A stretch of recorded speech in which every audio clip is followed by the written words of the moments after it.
ایسے زخمی اسی حالت میں یہ توقع لے کر پولیس اسٹیشن جاتے ہیں کہ تھانے دار انہیں دیکھ کر مظلوم اور شدید زخمی سمجھے گا اور زد و کوب کرنے والوں کو فوراً گرفتار کر کے ان پر ارادہ قتل والی دفعہ لگا دے گا، لیکن تھانے دار اتنے کمزور دل اور اناڑی نہیں ہوتے۔ یہی حال ان دو زخمیوں کا تھا۔ زخم اور چوٹیں ایسی ہی تھیں جیسے دو بچے لڑ پڑتے ہیں تو خراشیں آ جاتی ہیں۔ میں نے ان سے لڑائی جھگڑے کی وجہ پوچھی تو پتہ چلا کہ انہیں میں نے پولیس اسٹیشن بلایا تھا تو کسی نے ان کے کان میں یہ ڈال دی کہ انہیں عبدالخالق کے کہنے پر شامل تفتیش کیا گیا تھا۔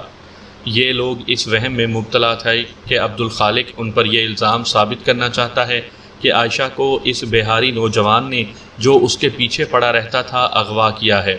یہ لوگ عبدالخالق کے ہاں جا پہنچے اور گلا شکوہ کیا کہ وہ انہیں پولیس کے ہاتھوں رسوا اور خوار کروا رہا ہے، جیسا کہ مجھے توقع تھی۔ انہوں نے یہ بیان دیا کہ عبدالخالق نے اپنے 3-4 ساتھیوں کے ساتھ ان پر حملہ کر دیا اور یہ 2 لڑکے زخمی ہو گئے۔ ان کا بیان تھا کہ عائشہ کا بھائی بدر بھی عبدالخالق کے ساتھ تھا۔ میں نے انہیں باہر بٹھا دیا اور عبدالخالق اور بدر کو بلوا لیا۔ وہ دور نہیں تھے، جلد ہی آ گئے۔ عبدالخالق کے بائیں بازو پر کوہنی کے نیچے پٹی بندھی ہوئی تھی اور بدر کے دائیں رخسار پر روئی رکھی تھی اور اس پر ٹیپیں لگی ہوئی تھیں۔ ان کے ساتھ 2 اور آدمی تھے جنہیں وہ گواہوں کے طور پر ساتھ لائے تھے۔ میں نے بہاری پارٹی کو بھی اندر بلا لیا اور عبدالخالق سے پوچھا کہ یہ لڑائی جھگڑا کس طرح شروع ہوا اور کیا ہوا تھا۔ اس نے بتایا کہ وہ اپنے کام کی جگہ بیٹھا تھا۔ یہ دونوں زخمی بہاری 3 آدمیوں کو ساتھ لیے آدھم کے، 2 کے ہاتھوں میں ڈنڈے تھے، عائشہ والے بہاری کے ہاتھ میں چاقو تھا۔ یہ آئے ہی لڑنے کی نیت سے تھے۔ عائشہ والے بہاری نے عبدالخالق کے ساتھ دھمکیوں کی زبان میں بات کی۔ یہ تو ہر کوئی سمجھ سکتا ہے کہ اس قسم کی زبان کا جواب کس قسم کی زبان سے دیا جاتا ہے۔ عبدالخالق تو تھا ہی پولیس والے کا بیٹا، جس سے بزدلی اور صلح صفائی کی توقع رکھی ہی نہیں جا سکتی تھی۔ لڑائی تو ہونی ہی تھی۔ دونوں پارٹیوں نے اپنی اپنی وکالت شروع کر دی۔ میں نے انہیں چپ کروایا اور اپنے طور پر انکوائری کی۔ میں اس نتیجے پر پہنچا کہ زیادتی ان بہاریوں کی تھی۔ عبدالخالق اور بدر نے کہا کہ وہ 10-12 گواہ لا سکتے ہیں جو شہادت دیں گے کہ ان بہاریوں نے عبدالخالق کی جگہ پر جا کر اسے مشتعل کیا اور یہ مسلح ہو کر آئے تھے اور انہوں نے حملہ کیا۔ عبدالخالق نے کہا کہ وہ بھی زخمی ہوا ہے اور بدر بھی۔ ان کا بھی خون نکلا تھا، لیکن انہوں نے پولیس اسٹیشن تک بات پہنچانے سے گریز کیا۔ میں عبدالخالق کی باتوں سے زیادہ متاثر ہوا اور بہاری پارٹی کو بتایا کہ تھانے داروں کے اور کئی ذرائع ہوتے ہیں جن سے انہیں زمین کے نیچے کی خبریں بھی مل جاتی ہیں۔ میں نے انہیں بتایا کہ اس بہاری نوجوان کو شامل تفتیش کرنا ہی تھا۔ یہ بھی کہا کہ یہ شکایت عبدالخالق کو بھی ہو سکتی تھی کہ اس بہاری نوجوان نے اس کے خلاف مخبری کی ہے۔ میں نے ان کا راضی نامہ کروانا چاہا تو بہاری پارٹی رضامند نہیں ہو رہی تھی۔ میں نے کہا کہ ایسی بات ہے تو میں اس لڑکے کو لڑکی کے اغوا اور عبدالخالق پر حملے کے الزام میں حوالات میں بند کر دوں گا اور اس وقت چھوڑوں گا جب یقین ہو جائے گا کہ اس کے خلاف الزام صحیح نہیں۔ یہ لوگ راضی نامے پر رضامند ہو گئے اور میں نے دونوں پارٹیوں کو وارننگ دے کر چلتا کیا۔ صورتحال ہنگامہ خیز ہو گئی تھی، اس لیے مجھے یہ خیال نہ آیا کہ ان سے پوچھوں کہ انہیں کس نے کہا تھا کہ اس لڑکے کے خلاف عبدالخالق نے مخبری کی ہے۔ میرے پاس صرف لڑکی کی گمشدگی کا ہی کیس نہیں تھا، پولیس اسٹیشن میں اور بھی کئی کام تھے۔ اس واردات کی تفتیش کے سلسلے میں مخبروں کو کام پر لگا دیا تھا۔ قاعدہ قانون کے مطابق ارد گرد کے پولیس اسٹیشنوں کو گمشدہ لڑکی کا حلیہ وغیرہ بھجوا دیا تھا۔ غالباً 2 دن گزرے ہوں گے کہ صبح عبدالخالق اور بدر پولیس اسٹیشن آئے۔ ان کے ساتھ موجمدار بھی تھا۔ انہوں نے بتایا کہ عائشہ کا باپ جوہڑ میں ڈوب گیا ہے اور اس کی لاش جوہڑ کے کنارے پڑی ہے۔ مجھے پہلا خیال یہ آیا کہ اس شخص کی موت کا تعلق بیٹی کی گمشدگی کے ساتھ ہی ہو سکتا ہے۔ میں نے ان لوگوں سے کچھ ضروری معلومات حاصل کیں۔ معلوم ہوا کہ وہ صبح حسب معمول گھر سے نکلا تھا۔ موجمدار نے بتایا کہ وہ روزمرہ کے وقت کے مطابق اس کے پاس کام کے لیے پہنچا تھا۔ وہ سورج غروب ہونے سے ذرا دیر پہلے چھٹی کیا کرتا تھا، لیکن کل کام ذرا زیادہ تھا، اس لیے سورج غروب ہونے کے بعد وہاں سے نکلا۔ بدر نے بتایا کہ باپ گزشتہ رات گھر پہنچا ہی نہیں۔ وقت اور زیادہ گزرتا گیا تو بدر نے اپنے چھوٹے بھائی کو موجمدار کے ہاں بھیجا کہ باپ کا پتہ کرے کہ وہ ابھی تک کیوں نہیں آیا۔ موجمدار نے بتایا کہ وہ تو شام کو ہی چلا گیا تھا۔ میری ایک بات مانے یا نہ مانے، موجمدار نے کہا، اس بدقسمت شخص نے خودکشی کی ہے۔ یہ میں اس لیے کہہ رہا ہوں کہ بیٹی کی گمشدگی کا اس نے بہت صدمہ لیا تھا۔ 3-4 مرتبہ اس نے مجھے کہا کہ لوگ یہ کہتے پھرتے ہیں کہ اس کی بیٹی اپنے آشنا کے ساتھ گھر سے بھاگ گئی۔ یہ کہتا تھا کہ وہ ایسی بے عزتی برداشت نہیں کر سکتا اور اس جینے سے تو مر جانا بہتر۔ میں اسے یقین دلاتا تھا کہ اس کی بیٹی خود نہیں گئی اور وہ مل جائے گی۔ ان تینوں کے ساتھ 2 بنگالی بھی تھے جنہوں نے لاش جوہڑ میں دیکھی تھی۔ ان میں ایک موجمدار کا ملازم تھا۔ اس نے موجمدار کو بتایا تھا کہ اس کے فلاں نوکر کی لاش جوہڑ میں پڑی ہے۔ میں ان لوگوں کے ساتھ موقع کی جگہ جانے کے لیے اپنے آفس سے نکلا تو ایک بنگالی ہیڈ کانسٹیبل نے سر کے اشارے سے مجھے اپنے پاس بلا لیا۔ میں گیا تو ہیڈ کانسٹیبل نے بتایا کہ یہ دونوں آدمی اس پولیس اسٹیشن کے پکے مشتبہ ہیں، چھوٹی موٹی وارداتیں کرتے ہیں اور جھوٹی گواہیاں دینا ان کا پیشہ ہے۔ یہ تعارف میرے لیے اہم تھا۔ میں وہاں پہنچا جہاں لاش پڑی تھی۔ وہ کم و بیش 50 گز لمبائی چوڑائی کا جوہر تھا اور یہ گولائی میں تھا۔ یہ بتانا ضروری سمجھتا ہوں کہ مشرقی پاکستان یا اب بنگلہ دیش کی کوئی واردات یا اس تفتیش کو سمجھنے کے لیے وہاں کی زمین کو سمجھنا ضروری ہے۔ اس قسم کے جوہر تو وہاں جگہ جگہ نظر آتے ہیں اور لوگوں نے ان کے کناروں پر بلکہ ان کے اندر بھی بانسوں کے موٹے ستونوں پر جھونپڑے بنا رکھے ہوتے ہیں۔ انہی جوہڑوں میں یہ لوگ پاخانہ پیشاب کرتے ہیں، انہی میں نہاتے ہیں اور انہی میں سے مچھلیاں پکڑتے ہیں۔ یوں کہہ لیں کہ یہ جوہڑ ان کے کھیت ہوتے ہیں۔ زیادہ تر زمین اونچی نیچی اور جنگلاتی ہے۔ میں نے لاش دیکھی، سر پر بال کاٹنے والی مشین پھری ہوئی تھی، کھوپڑی صاف نظر آ رہی تھی۔ لاش کو صرف دیکھ کر کہہ دینا کہ یہ قتل یا خودکشی ہے ٹھیک نہیں ہوتا۔ یہ لاش پیٹھ کے بل پڑی تھی۔ میں نے پیٹ کے بل کروائی اور سر سے پاؤں تک نظری معائنہ کرنے لگا تو سر کے پچھلے حصے پر ابھار سا نظر آیا۔ اگر یہ ابھار ہی ہوتا تو میں اسے سر کا حصہ ہی سمجھتا، لیکن اس ابھار کے درمیان کھال ذرا سی کٹی ہوئی تھی۔ اگر لاش پانی میں نہ رہی ہوتی تو وہاں یقیناً خون بھی ہوتا۔ پانی نے خون صاف کر دیا تھا۔ سر کے اس حصے پر ضرب لگائی جائے تو آدمی بے ہوش ہو جاتا ہے اور کئی منٹ بعد ہی ہوش میں آتا ہے۔ میرے لیے یہ سمجھنا کوئی مشکل نہ تھا کہ اس کے سر پر ضرب لگا کر بے ہوش کیا گیا اور پھر اسے ڈبو کر مارا گیا۔ جن 2 آدمیوں نے لاش دیکھی تھی ان سے میں نے پوچھا کہ جوہڑ میں لاش کہاں پڑی تھی۔ ان میں سے ایک آدمی نے پانی میں کنکر پھینک کر بتایا کہ وہاں پڑی تھی۔ میں نے اندازہ کیا کہ وہ جگہ کنارے سے 7-8 قدم دور تھی۔ میں نے اسی آدمی سے کہا کہ دھوتی اوپر کر کے وہاں تک چلا جائے۔ وہ پانی میں گیا اور وہاں تک پہنچا۔ پانی اس کے گھٹنوں اور کولوں کے درمیان تک گہرا تھا۔ اتنے کم گہرے پانی میں کوئی آدمی ڈوب نہیں سکتا۔ وہ جوہڑ تھا، جھیل یا ندی نہیں تھی کہ پانی رواں ہوتا اور لاش کو اپنے ساتھ بہا لے جاتا۔ جوہڑ کا پانی ساکن تھا۔ اگر یہ شخص آگے جا کر گہرے پانی میں ڈوبتا تو اس کی لاش کنارے کے قریب نہیں آ سکتی تھی۔ میں نے دماغ پر مزید زور دیا تو ایک اور بات ذہن میں آ گئی۔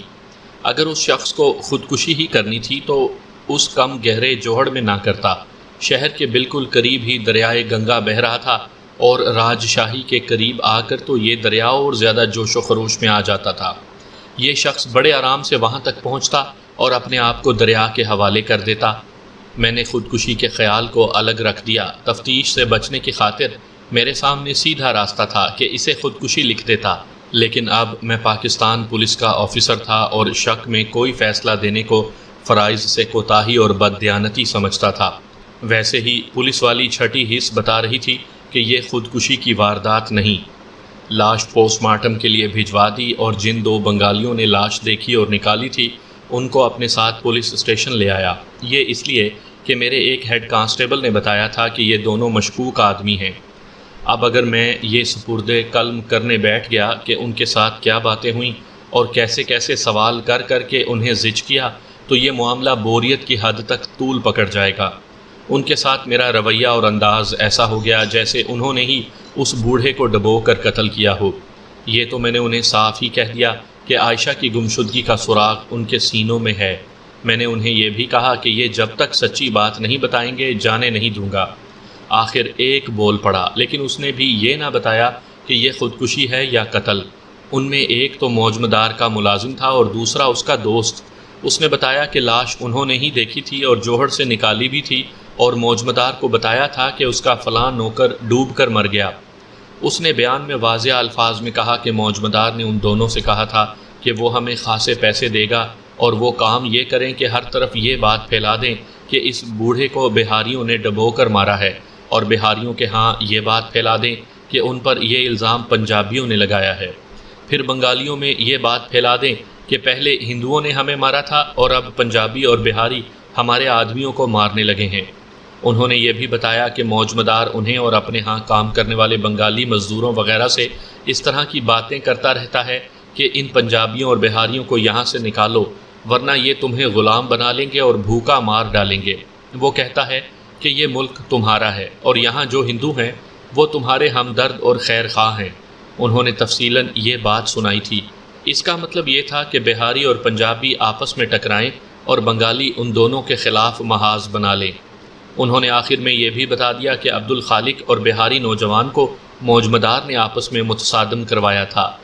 اس ہندو نے ان دونوں بنگالی مسلمانوں سے کہا تھا کہ وہ بہاریوں کو یقین دلا دیں کہ اس بہاری نوجوان کے خلاف عبد الخالق نے مخبری کی ہے اور وہ اسے عائشہ کے اغوا میں پھنسانا چاہتا ہے۔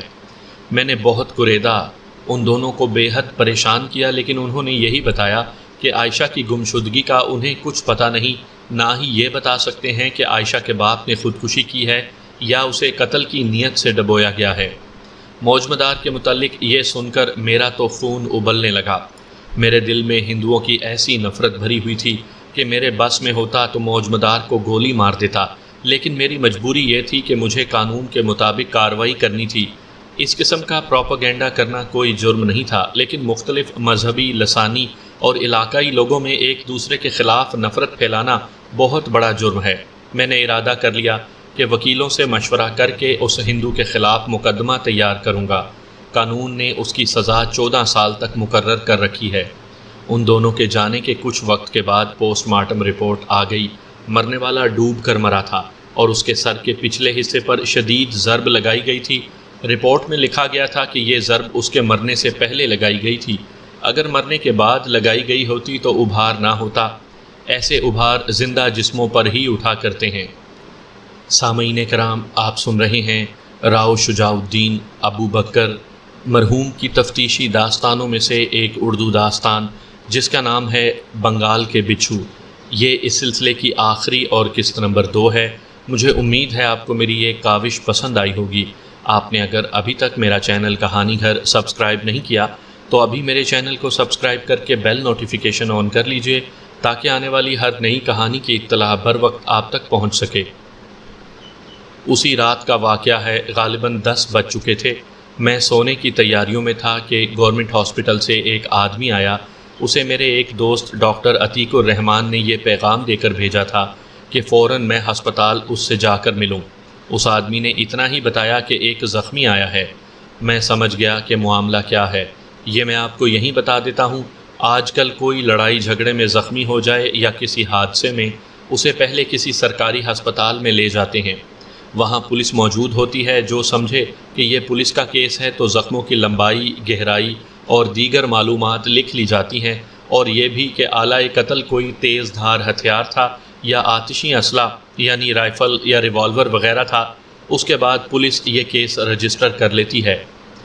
اس سے پہلے پاکستان کے معرض وجود میں آنے کے چند سال بعد تک یوں ہوتا تھا کہ زخمی کو پہلے متعلقہ علاقے کے پولیس اسٹیشن اٹھا کر لے جاتے تھے۔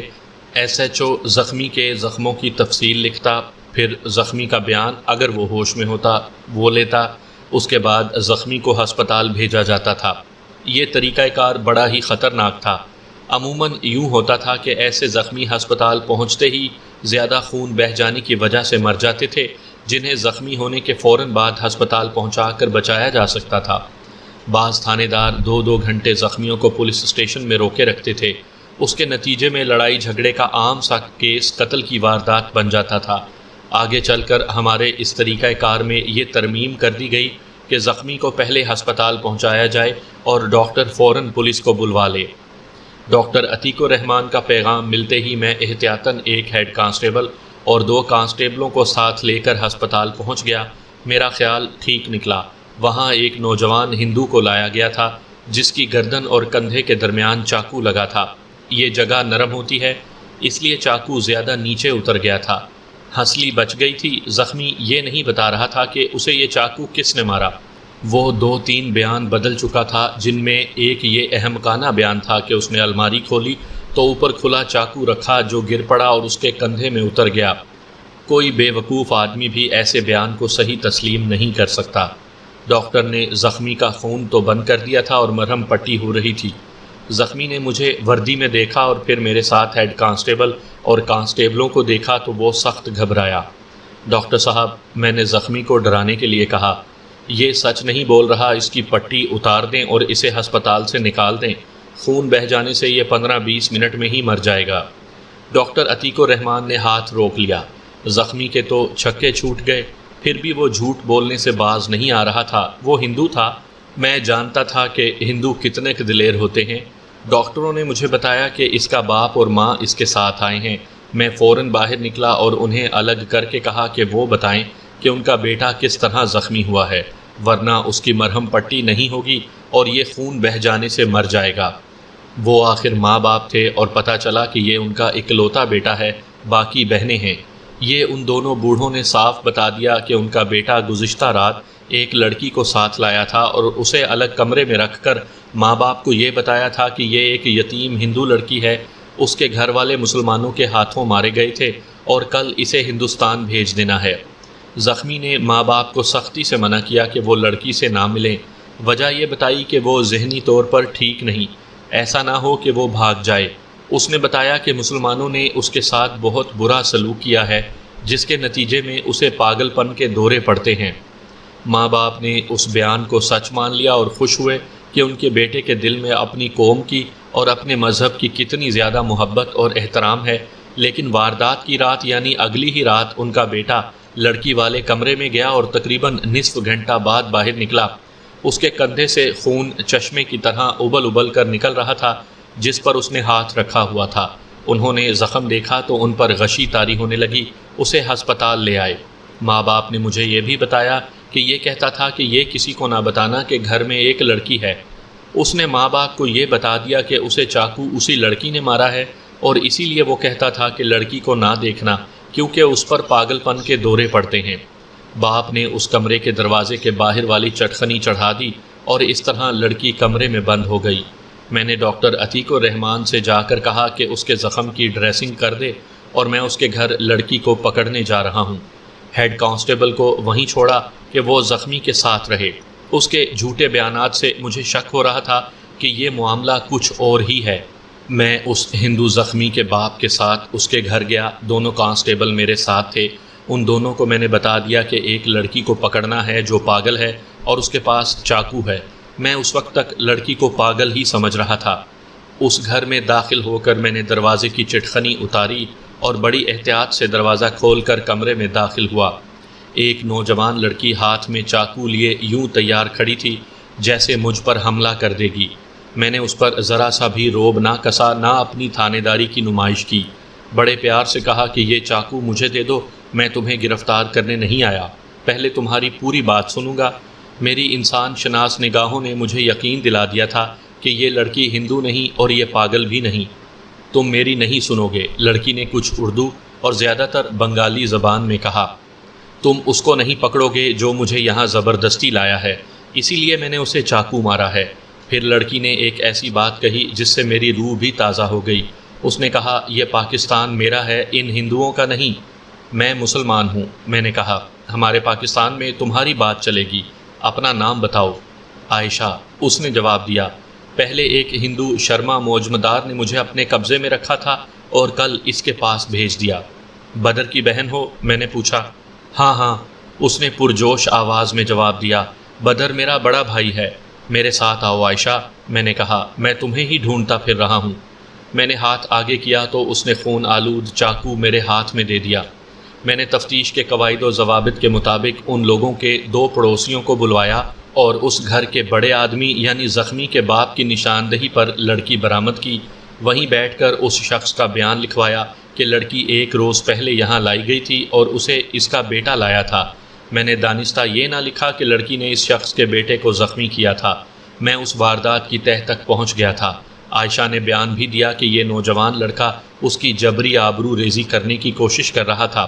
عائشہ کا پورا بیان سنانے کی ضرورت نہیں، اس کے بیان کی اہم بات یہ ہے کہ پہلے اسے زبردستی اٹھا کر موجمدار کے حوالے کیا گیا تھا، کچھ دنوں بعد اسے اس گھر میں منتقل کر دیا گیا۔ دن کے وقت وہ اس کمرے میں بند رہی۔ اس نے الماری کھول کر دیکھی تو یہ چاقو پڑا نظر آ گیا۔ چاقو چھوٹے سائز کا تھا۔ عائشہ کو معلوم تھا کہ یہاں اس کے ساتھ کیا سلوک ہوگا۔ اس نے چاقو کھول کر تکیے کے نیچے رکھ لیا تھا۔ وہی ہوا جس کی اسے توقع تھی۔ یہ نوجوان رات اس کے پاس آیا اور اسے پلنگ پر گرا کر زبردستی کرنے لگا۔ عائشہ نے سرہانے کے نیچے سے اس طرح چاقو نکالا کہ ہندو نوجوان کو پتہ ہی نہ چلا۔ عائشہ نے چاقو اس کی گردن اور کندھے کے درمیان اتار دیا اور ہندو بلبلاتا ہوا باہر کو دوڑا۔ عبدالخالق نے ٹھیک بتایا تھا کہ عائشہ بڑی دلیر لڑکی ہے اور جان دے دے گی، لیکن اپنا آپ کسی کے آگے نہیں جھکائے گی۔ میرے دل میں عائشہ کا ایسا احترام پیدا ہوا کہ میں اس کے ہاتھ چومنے کو بیتاب ہونے لگا۔ میں نے زخمی کے باپ کو حراست میں لیا، اسے اور عائشہ کو ساتھ لے کر تھانے گیا۔ باپ کو حوالات میں بند کر دیا، پھر ہسپتال جا کر عائشہ کے زخمی کو حراست میں لے کر ایک کانسٹیبل کا پہرا کھڑا کر دیا۔ وہاں سے موجمدار کے ہاں گیا اور اسے گرفتار کیا۔ یہ پولیس کی کارروائیاں ہیں، جو بیان کی تو آپ کو کوفت ہوگی۔ میں آپ کو اس جرم کی کہانی سنا دیتا ہوں۔ موجمدار کو پولیس اسٹیشن لا کر ایذا رسانی کے کولو میں ڈال دیا، جس سے مجھے دلی سکون حاصل ہو رہا تھا۔ میں نے اسے ٹارچر کرنے والے سے کہا کہ یہ مر جائے تو پریشان نہ ہونا، میں اس کے گھر کی تمام چھوٹی بڑی عورتوں کو یہاں لا کر ننگا کر دوں گا۔ موجمدار کی چیخ و پکار سے کمرہ کانپ رہا تھا۔ 3 گھنٹوں کے ٹارچر کے بعد نیم غشی کے عالم میں موجمدار نے اقبالی بیان دینا شروع کیا۔ اسے عائشہ کے ساتھ کوئی جسمانی یا جذباتی دلچسپی نہیں تھی۔ اس ہندو نے اپنے جیسے کچھ ہندو اپنے ساتھ ملا لیے۔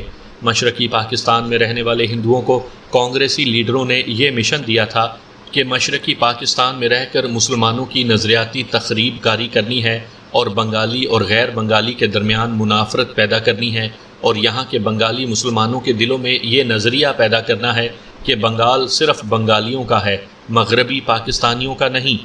موجمدار نے عائشہ کو کئی بار دیکھا تھا کہ ادھر ادھر آتی جاتی تھی۔ اسے یہ بھی معلوم ہو گیا تھا کہ ایک پنجابی عبدالخالق اس کے ساتھ شادی کرنا چاہتا ہے، اور یہ بھی کہ ایک بہاری لڑکا عائشہ کے پیچھے پڑا ہوا ہے۔ عائشہ کا باپ تو اس کے ہاں ملازم تھا ہی۔ موجمدار اور اس کے پارٹی نے یہ اسکیم بنائی کہ عائشہ کو اغوا کر کے پنجابیوں، بہاریوں اور بنگالیوں کو آپس میں متصادم کیا جائے۔ ایک روز عائشہ ایک جگہ سے گزر رہی تھی تو موجمدار کے ایک آدمی نے اسے کہا کہ اس کے باپ کو کوئی تکلیف ہو گئی ہے اور وہ اسے اپنے ساتھ گھر لے جائے۔ عائشہ اس جھانسے میں آ گئی۔ اسے ساتھ لے جا کر ایک کمرے میں بند کر دیا گیا۔ پھر ان لوگوں نے جو ڈرامہ کھیلا وہ میں نے سنا دیا ہے۔ عجیب بات یہ ہے کہ موجمدار اور اس کے کسی بھی آدمی نے عائشہ کے ساتھ کوئی زیادتی یا بےہودگی نہ کی۔ یہاں میں عائشہ کے بیان کا ایک حصہ سناتا ہوں۔ ایک روز اس گھر میں جہاں عائشہ کو بند رکھا گیا تھا، کام کرنے والی نے کھڑکی کھول دی۔ کچھ فاصلے پر عائشہ کو اپنا باپ نظر آیا۔ باپ نے اس طرف دیکھا تو عائشہ کو دیکھ کر ٹھٹک گیا۔ اتنے میں ایک آدمی اندر آیا اور اس نے دوڑ کر کھڑکی بند کر دی، اور اس نے عائشہ کو اور کام کاج کرنے والی کو بہت گالیاں دی کہ یہ کھڑکی نہیں کھولنی تھی۔ عائشہ بہت تڑپی کہ وہ اپنے باپ سے ملنا چاہتی ہے۔ اس آدمی نے عائشہ کو مار پیٹ کر چپ کروا دیا۔ موجمدار نے اپنے بیان میں کہا کہ عائشہ کا باپ اس کے پاس گیا اور کہنے لگا کہ اس نے اپنی بیٹی کو فلاں مکان میں دیکھا ہے۔ موجمدار نے ہنس کر کہا کہ اسے غلطی لگی ہوگی، لیکن عائشہ کا باپ اس کے پیچھے ہی پڑ گیا اور اس نے یہ بھی کہا کہ وہ پولیس کے پاس جائے گا۔ موجمدار نے پینترا بدلا اور اسے کہا کہ وہ آج اس گھر میں جا کر دیکھے گا، اور عائشہ وہاں ہوئی تو وہ اسے نکال لائے گا۔ اس نے عائشہ کے باپ کو ایسے کام پر لگا دیا جو سورج غروب ہونے تک ختم ہی نہ ہوا۔ اس دوران اس نے اپنے آدمیوں کو، جنہوں نے کہا تھا کہ جوہڑ میں لاش دیکھی ہے، موجمدار نے تیار کر لیا تھا کہ عائشہ کا باپ گھر جانے لگے تو اسے کسی بہانے اس جوہڑ کی طرف لے جائیں اور ڈبو کر مار ڈالیں۔ قتل کا یہ طریقہ اس لیے سوچا گیا تھا کہ قتل کا شبہ نہیں ہوگا۔ موجمدار مجھے یہی یقین دلانے کی کوشش کر رہا تھا کہ یہ خودکشی کی واردات ہے۔ وہ جواز یہ پیش کرتا تھا کہ یہ شخص بہت مغموم رہنے لگا تھا۔ پوری رات گزر گئی تھی اور میں تفتیش کی تکمیل میں مصروف تھا۔ صبح ہوتے ہی ایک ASI کو بھیج کر ان دونوں کو بھی گرفتار کر لیا۔ انہیں موجمدار کے سامنے کھڑا کیا اور بتایا کہ یہ شخص اقبالی بیان دے چکا ہے اور تم بھی بیان دے دو ورنہ ہڈیاں توڑ کر اور جان سے مار کر باہر پھینک دوں گا۔ یہ دونوں غریب سے مسلمان بنگالی تھے، دھمکی کو ہی برداشت نہ کر سکے اور بول پڑے۔ مشکل یہ تھی کہ یہ دونوں مسلمان تھے اور موجمدار نے ان سے قتل کروایا تھا۔ ان کے ساتھ میری ہمدردی اور دلچسپی نہیں ہونی چاہیے تھی۔ یہ پکے اور بڑے ہی گھٹیا قسم کے جرائم پیشہ افراد تھے۔ دلچسپی یہ پیدا ہو گئی کہ انہیں ایک ہندو نے اپنے گھناؤنے مقصد کے لیے استعمال کیا تھا۔ مجھے اب یہ دیکھنا تھا کہ میں اپنے مقصد کے لیے استعمال کر سکتا ہوں یا نہیں۔ دونوں سے الگ الگ اقبالی بیان لیا۔ بیان لینے سے پہلے انہیں کہا تھا کہ جو 100% سچ بولے گا اسے وعدہ معاف گواہ بنا دوں گا۔ اس وعدے کا یہ اثر ہوا کہ دونوں نے بڑھ چڑھ کر سچ بولا۔ انہوں نے عائشہ کے باپ کو اس طرح قتل کیا تھا کہ موجمدار نے اسے شام گہری ہونے تک روکے رکھا، اور جب وہ اپنے گھر کو جا رہا تھا تو دونوں جرائم پیشہ آدمی موجمدار کے بنائے ہوئے پلان کے مطابق اسے باتوں میں الجھا کر شہر سے باہر لے گئے۔ جوہڑ کے کنارے گئے تو ایک نے پیچھے ہو کر مقتول کے سر کے پچھلے حصے پر بڑی زور سے ڈنڈا مارا۔ مقتول بے ہوش ہو کر گرا تو دونوں نے اسے اٹھایا اور کنارے سے چند قدم دور پانی میں پھینک کر اوپر سے دبا لیا تاکہ اس کا منہ پانی سے باہر نہ آ سکے۔ پانی اس کی ناک اور منہ کے راستے پھیپھڑوں میں بھر گیا اور وہ مر گیا۔ ان دونوں کا اگلا کام یہ تھا کہ صبح لوگوں کو اور موجمدار کو بتانا تھا کہ جوہڑ میں ایک لاش دیکھی ہے۔ انہوں نے یہ کام بھی کر دیا۔ موجمدار نے بھی اقبالی بیان دے دیا، لیکن یہ میرے لیے بیکار تھے۔ اگر وہ اپنا بیان مجسٹریٹ کو ریکارڈ کروا بھی دیتا تو سیشن کورٹ میں منحرف ہو جاتا۔ یہ قتل کی واردات میں تو شریک ہی نہیں تھا۔ کوئی شہادت نہیں تھی کہ یہ عملاً واردات میں شریک تھا اور موقع واردات پر موجود تھا۔ میں اسے آزاد نہیں دیکھنا چاہتا تھا۔ میں نے تو یہاں تک سوچ لیا تھا کہ یہ ہندو قانون کی گرفت میں نہ آیا تو میں اسے خفیہ طریقے سے مروا دوں گا، لیکن میں نے قانون کے دائرے میں رہ کر ایک طریقہ سوچ لیا۔ دونوں قاتلوں میں سے ایک کو وعدہ معاف گواہ بنا لیا اور اس سے اقبالی بیان لیا کہ موجمدار نے مقتول کے سر پر ڈنڈا مار کر بے ہوش کیا۔ پھر اس نے اور موجمدار نے مل کر مقتول کو اٹھایا اور جوہڑ میں لے جا کر اس طرح ڈبویا کہ مقتول کے سر اور منہ کو پانی کے اندر رکھنے کے لیے موجمدار نے اپنے دونوں ہاتھوں سے دباؤ ڈالے رکھا۔ اس بنگالی کے ساتھی کو میں نے یہ بیان یاد کروا کے زیر دفعہ 164 ریکارڈ کرایا کہ اسے موجمدار نے یہ ڈیوٹی دی تھی کہ ذرا دور دور گھومتا پھرتا رہے، یعنی پہرا دیتا رہے۔ اس سے بھی کہلوایا کہ اس نے موجمدار کو مقتول کے سر پر ڈنڈا مارتے اور مقتول کو بے ہوش ہو کر گرتے دیکھا تھا۔ موجمدار پر عائشہ کے اغوا کا کیس بھی نہیں بنتا تھا کیونکہ عائشہ دوسرے ہندو کے گھر سے برآمد ہوئی تھی۔ میں کیس تو بنا سکتا تھا لیکن ثابت کرنا مشکل تھا۔ میں نے دوسرا جو طریقہ اختیار کیا تھا وہ میری منشا کے مطابق کامیاب رہا۔ دونوں بنگالیوں نے پورا تعاون کیا۔ میں نے یہ کیس بڑی ہی محنت اور عرق ریزی سے تیار کیا تھا۔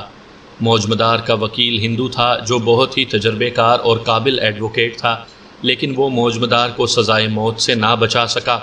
ہائی کورٹ نے اپیل بھی مسترد کر کے سزائے موت بحال رکھی۔ وعدہ معاف گواہ آزاد ہو گیا اور اس کے ساتھی کو صرف 9 مہینے اعانت جرم میں سزائے قید دی۔ اغوا، حبس بیجا اور مجرمانہ حملہ۔